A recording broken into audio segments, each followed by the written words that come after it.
underestimate small breast, though. Don't underestimate small breast, though. Let us start the video. Mind the engine.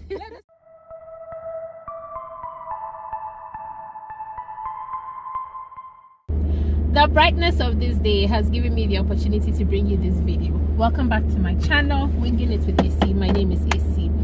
So, the number of times I've done this intro over the past 2 hours, this is the final one.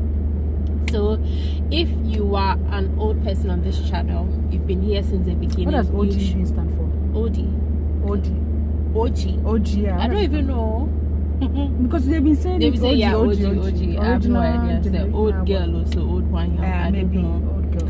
But anyway, if you've been here from the beginning of this channel, you have seen Nancy before. Hopefully you remember her. This is Nancy Owusua. She also has a YouTube channel, and on her channel she talks about everything related to University of Ghana. So if you have a grandpa, a grand aunt, a niece, a nephew, a brother, a sister, or whoever who wants to come to University of Ghana to do undergrad, graduate, PhD, go and check out her channel, show her some love, and tell them that you came. Tell her that you came from Winging It Place. Yeah. So she's on here today because she is now a mama of one. She has her own little human. She also has a boy. So basically, I'm going to leave her to tell me how the experience has been so far. So let's start with your pregnancy journey. How did you find out you were pregnant? How did you feel when you found out you were pregnant? And what were some of the symptoms you experienced and how you overcame them to feel better? I didn't overcome them. I dealt with them throughout. In fact, until the very day I gave birth, the hour before that, I was experiencing all the symptoms. I had to vomit for every day of the 9 months. I vomited and vomited and vomited. Extreme one. And the vomit is not you have to vomit from within. So and by the time you're done, then you can feel that your muscles by the are hurting. time you are done, the muscles weren't hurting. I was just so dizzy and weak, extremely weak. After vomiting, I just have to lie down for like an hour or two. Wow. Then after that 1 hour, I now regain my consciousness and then I become normal again. Wow. Then the whole thing started the whole next 9 morning. months. Yes. So many a times you find a bowl with water inside by my side to manage the spitting and everything. But then how did I find out I was pregnant?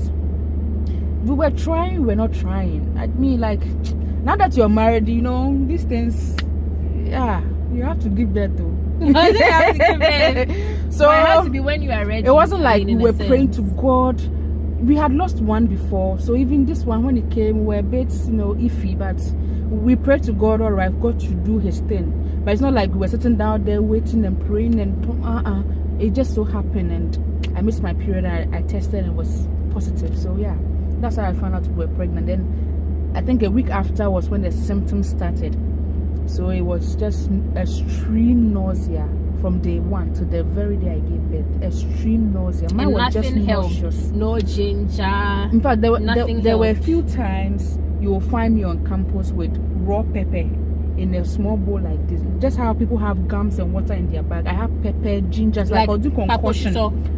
Green, red, yellow, any pepper I chance on, I will start chewing it raw.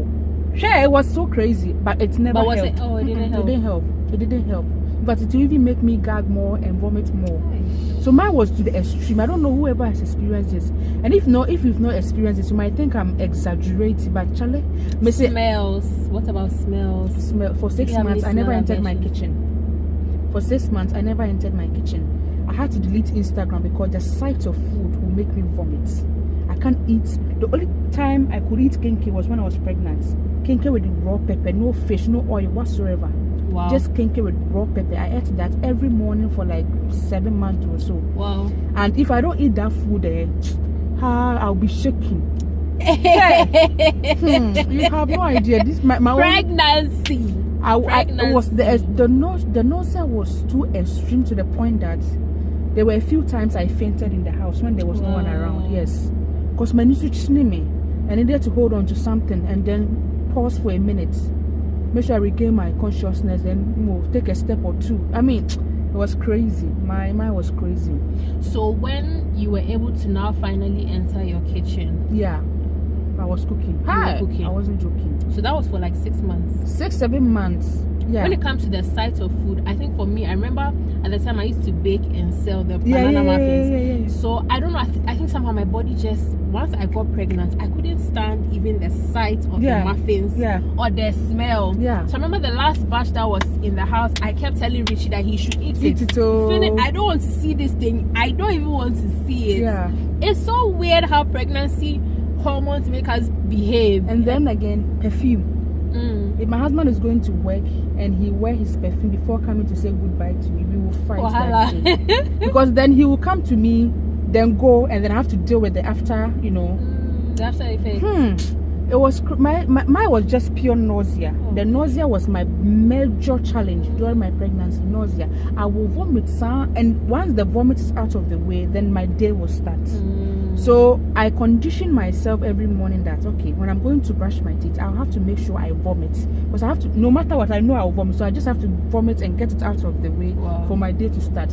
Because even if my day starts at 10 a.m., I know I have to vomit. So. It's crazy. So when you were finally able to cook and enter your kitchen, did you have cravings?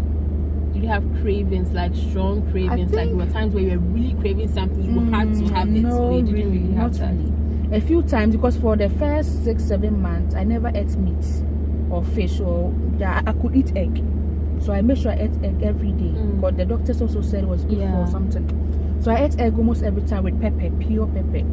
So I think after the 7 months and the time I could enter my kitchen, I wanted to eat meat. So I'll go to the market. My husband will go and buy chicken. This woman buy chicken. I'll prepare soup and eat. But I didn't have crazy cravings. No, that time the food I couldn't eat. So. And do you remember your experience when you got heavier, turning in bed?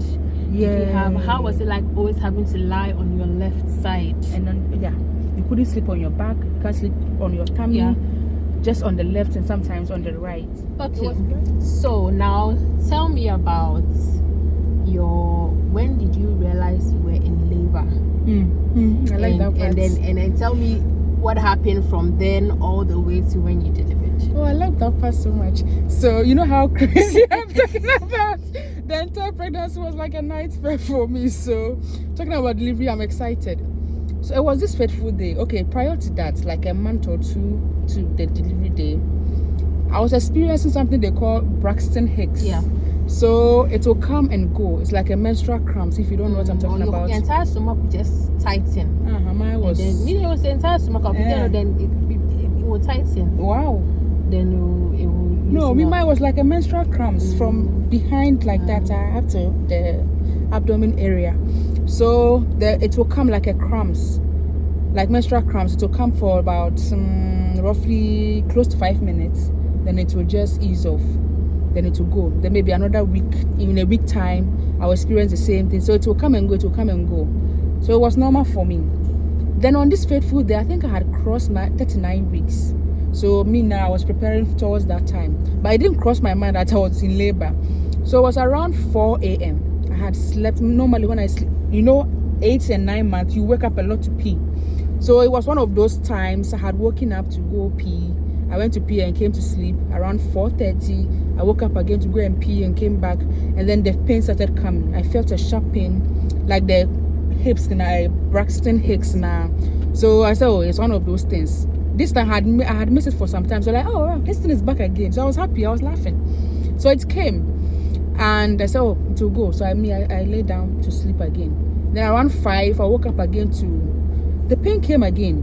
I'm like, because normally when it comes up once, then the next one will be after a week. But this time it has come twice or 3 times in like a matter of 30 minutes or so.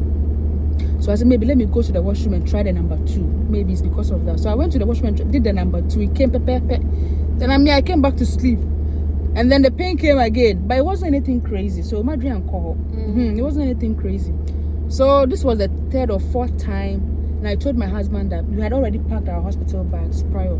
So I told my husband that I'm 39 weeks. It could be that we had not given birth before. We don't know how labor looks like. Everybody's story is different. So let's just go to the hospital and check. Thankfully, the hospital is not too far from the house, like 10 minutes drive or 5 minutes drive. So we ordered an Uber and then we left. We got to the hospital. I told them my symptoms, and they said okay. They will only check me when I have my hospital staff with me because they need the Macintosh and things for me to lie on. So my husband had to go back home and bring them. So while he was away, they took my blood and urine to do some tests. So me, I was sitting there. The pain would come.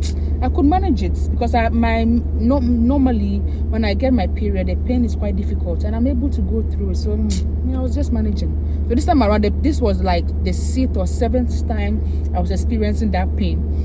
And me, I was just sitting down chilling. There was no one in the hospital. It was early morning. Me, I was lying on the chair going through TikTok. I was having the best time of my life.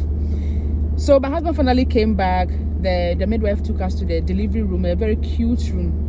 My husband was there with the midwife and myself. He said, "Oh, get naked." I'm like, I'm shy. She said, madam, get naked. I said, no, I was so shy. And she did this and was waiting for me. So when you're ready, I said, okay. We were all standing there, we were laughing. I was just so shy to get naked in front of a midwife. She's a woman anyway. So finally, I got naked. She asked me to lie down on a bed and lift my... How do you just beg for money when we are... Where was I, Grandpa? She asked me to lie down. Is it lay down or lie down? Yeah, better. That thing that confuses me all the time. Is it lay? I want to know. She asked me to lie down. I always say she asked me to lie down. She asked me to lie down, and then she asked me to also put my leg somewhere. I did. You can show them the picture of the delivery bed. Yes, yeah. So I did, and then she said she was coming to check. AC. That thing is painful. AC. That is painful. AC. That is painful. I felt it was more painful than me pushing and the baby coming out and all the suture and everything. That thing is painful. So uncomfortable. Would you believe that? I was laughing with her, we were talking, and then she decided to put her hands there. All of a sudden, tears just dropped. It was so painful. Woo! It was so painful, Lord. So she checked and she said, "Good luck to you." And she was a night nurse, so she was about to leave, and for the morning nurse, midwives to come over. She told me, "Oh, she's giving me up to 10 or 15 minutes. I should put to bed, and then she can go home." I'm so wow. So I'm 7 centimeters dilated. Wow. I'm like, but I think I was even more, because the time she told me I was 7 centimeters, the time I gave birth was like a space of 5 minutes. Wow. So she said, "Okay, so I'm coming." She was preparing some things. I said, when she was finally, she came and said, "Let me know when you feel the most pain." I said, "Okay." This time my husband was standing on my right. We were laughing and talking. The pain will come and then it will go. Then it was coming and going fast. This time was like 30 seconds to come. And the last one was so painful. I held my husband's chest like this and I nearly tore it. Then the morning midwives had come. So some of them came to my bed and I held one's dress like this and pulled it. She told me that when the pain is too severe, I should let her know so that I can push. Then I pushed because the pain was too much. I pushed. He said, "It's okay, the head is out." So within like 2 minutes, I had given birth. Wow. Without me even knowing what was going on. Wow. So I gave birth, so it was exactly 8:30 in the morning. Wow. I gave birth. That was quick. That was so quick. Unlike some of ours.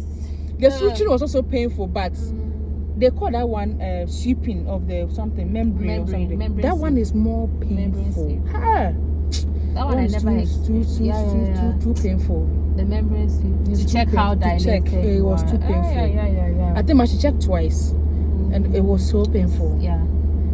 Mine, I think she had to burst my water. I think mine too. She did. She did. That's when the pain would just go. Anyway, so we gave birth. Now my husband went to the baby. Now everybody had left. So I'm like, I just gave birth now. Then the nurse was suturing me. You know, they don't give anesthesia for that part. Yeah, they don't give, because they'll tell you you're already in pain. So they are just doing it with the pain and everything. It was so painful too, but she did it, and then I had to wear a lot of pad to soak the blood. I wore it for like the whole day. Still, my dress was sore anyway. And then later they had to remove the pad from time they pushed the pad inside. I didn't know. Yeah, they pushed the pad inside to soak the blood from inside. But I think an hour or so later they will come and remove it. I didn't have a vaginal delivery, so they will come and remove it. And then you wear the pad. I think I wore it for like 2 weeks after delivery, and then you try it. And then How was the breastfeeding experience? It's another crazy one. So crazy. It's so painful. Breastfeeding is painful. The beginning is painful. The first 1 month, let me just say, it's so crazy. Yeah, my breast became sore, moja. No moja, but like I crook. Still, the child had to drink. Yeah. Push through the pain. Yeah. That's one advice I received when I had my first. That helped me. Push through the pain. Push through the pain. It will get better. Yeah. It will get better. So that if you stop, then your milk supply will not be established enough for you. I had milk. Don't underestimate small breast. Don't underestimate small breast. Let us first start the video. Let us first start the video, the intro. Don't mind small breast. Hey, do I had breast milk? I think from the hospital, you know, the first one is yellowish, sort of. The colostrum. Hey, after that thing came out. After that one came out, I gave birth on Monday, and then Wednesday my breast milk started coming. After that one was out of the way, I bought this Dr. Brown bottle, whatever the name is. I got like 3 bottles at a go. Wow. Long bottles, so I bought like 3. Bottles, Then from there, I could even give you milk anywhere you are hungry for your gari and kenke. I could give you milk. Hey, wow. I was producing milk left, right, center until the day I stopped breastfeeding. After now, I still have breast milk in the fridge. I mean, a freezer. I say you can still give it to him. Oh, I think it's been more than 6 months. Is it a deep freezer, chest freezer? Yeah. No, then you can still give it up to 12 months. Yeah, it's the freezer at the top that is. It's in the top. It's not a freezer. I don't need a freezer, Papa. I know a freezer, but I think. Well, Metro girl, you eventually use it for soap. There's a lady on Instagram. Yeah, she can turn your breast milk into soap. Oh, nice. For the baby to use to bath. I even thought that they could use it for clearing acne. You never know. You should actually try it. This is the last question. How have you felt being a mother? Sometimes you look at yourself and like, hey, so me, I'm a mother. I'm somebody's mother. I can't believe it. Somebody's mother. Somebody's depending on me. I'm telling you. Sometimes I look at the boys, I'm like, hey, so God looked at me and said, I'm giving you 2 boys, strong ones. 2 boys. I've put something in you that can manage these 2 boys. So I'm giving them possible, to you. Sometimes you can't, and I mean, is it fathom? Is the word fathom? It's, it's crazy because I ask myself, when my baby is with me, I feel like a mother. When he's not away, I'm like, free bed though. But it's so fulfilling. It gives a different meaning to life. Like, I don't know how to say this. And the fact that best. Even if you tear them, or you, what's the English word for tear? What's your one? Like if you shout on them, shout at them, or like try to correct or something. You feel bad somehow, but they still love you. Like even you, 2 minutes you later, a minute later, they are still following you around, hugging you. And I think for me, the best part is when you get home and they're excited to see you. When I get home and sit watching TV, you feel so welcome. You will get that grum.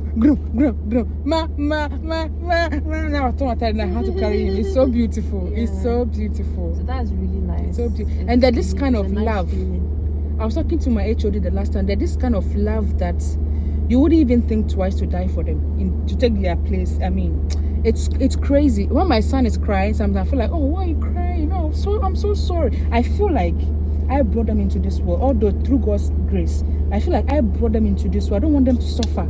So when I see my son cry, I'm like, what did I do? I'm so sorry. I didn't bring you into this world to cry. I'm sorry. It's true. I'm Mama like, this boy was sitting here somewhere. I decided to bring him here. Now see, he's crying. He's sick. He felt sick the last time. I was crying. So I looked at him. I'm like, I love this boy so much. He's suffering. What can I do? He can't talk. He can't. I was so sad. They'll be fine. They'll be fine. Anyway, so Nancy, thank you for sharing your experience with us. Okay. All the best. May the Lord give you more wisdom and strength to money, take care resources. of money. Very important to take care of our little human. And to anyone who is watching this, who is looking forward to the fruit of the womb, who you're already pregnant or you just gave birth, there are videos on this channel where I talk about my experiences and especially breastfeeding. Breastfeeding is dear to my heart. So feel free. I will leave a link to those playlists in the description box. Sorry to cut you. I also think that one thing we don't talk about enough is miscarriage. Let's have time and talk about it. Okay. With maybe 2 or 3 women who have experienced it, and then because a lot of people are going through it. They don't know how to come out of it. They don't know who to even talk to, and people don't talk about it. So you can't even. It was until it's only when I gave birth that I got to know that so many people go through miscarriages. Yes, the doctor told me that if you take 5 women, 5 first-time mothers, 3 will miscarry their babies. So it was like a common thing going on, but we don't talk about it now. Yeah, so we have to give encouragement to a lot of women. So let's bring us on board. Let's talk about it on the channel. Yeah, we'll plan that. All right, guys, thank you so much for watching this video, and